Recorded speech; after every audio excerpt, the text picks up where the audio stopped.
Halo teman-teman, kali ini aku bakal jelasin apa itu sumber ajaran Islam primer dan sumber ajaran Islam sekunder. Sebelum itu kenalin, nama aku Jinan Uksida dengan nomor NIM akhir 103.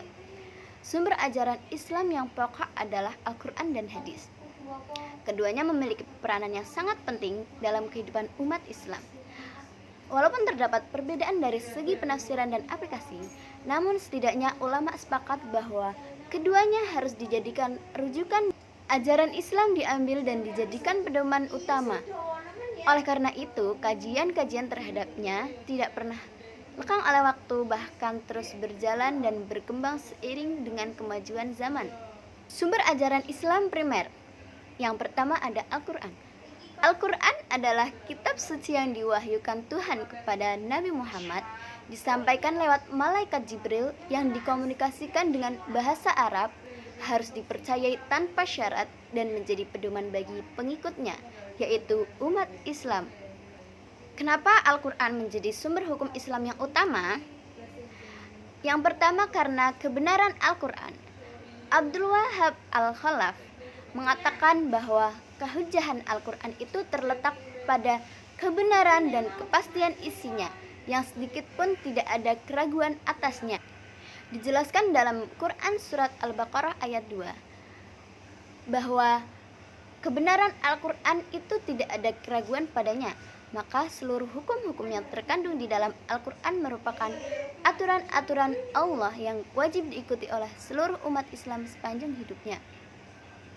Yang kedua karena kemukjizatan Al-Quran.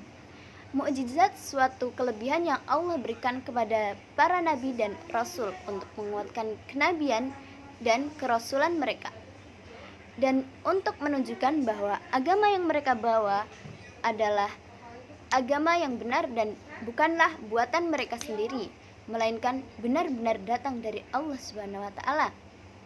Sumber ajaran primer yang kedua yaitu hadis. Hadis adalah salah satu unsur terpenting dalam Islam. Ia menempati martabat kedua setelah Al-Quran dari sumber-sumber hukum Islam. Dalam artian, jika suatu masalah atau kasus terjadi di masyarakat, tidak ditemukan dasar hukumnya dalam Al-Quran, maka hakim atau mujtahid harus kembali kepada hadis Nabi. Sumber ajaran Islam sekunder. Sumber ajaran Islam sekunder adalah ijtihad. Ijtihad adalah melakukan kesungguhan dan ketekunan optimal untuk menetapkan hukum syara. Jadi, ijtihad dilakukan untuk menetapkan hukum yang tidak dipenuhi dalam Al-Quran dan hadis. Macam-macam ijtihad. Yang pertama ada qiyas. Qiyas dapat diartikan sebagai upaya membandingkan suatu perkara dengan perkara lain yang mempunyai pokok masalah atau sebab akibat yang sama. Yang kedua ada istihsan.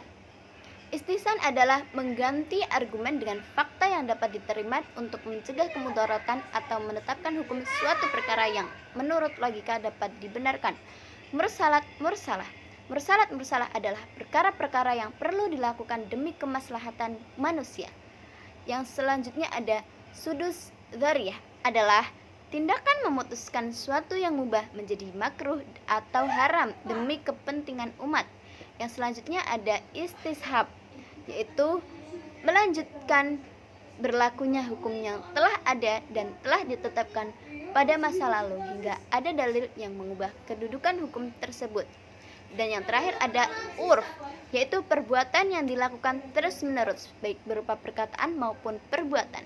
Oke teman-teman, cukup sekian dari penjelasan aku tadi. Barangkali penjelasan aku tadi kurang memahami, jadi teman-teman bisa cari referensi atau buku bacaan lain. Dan semoga penjelasan aku tadi bisa bermanfaat bagi kalian. Oke, see you.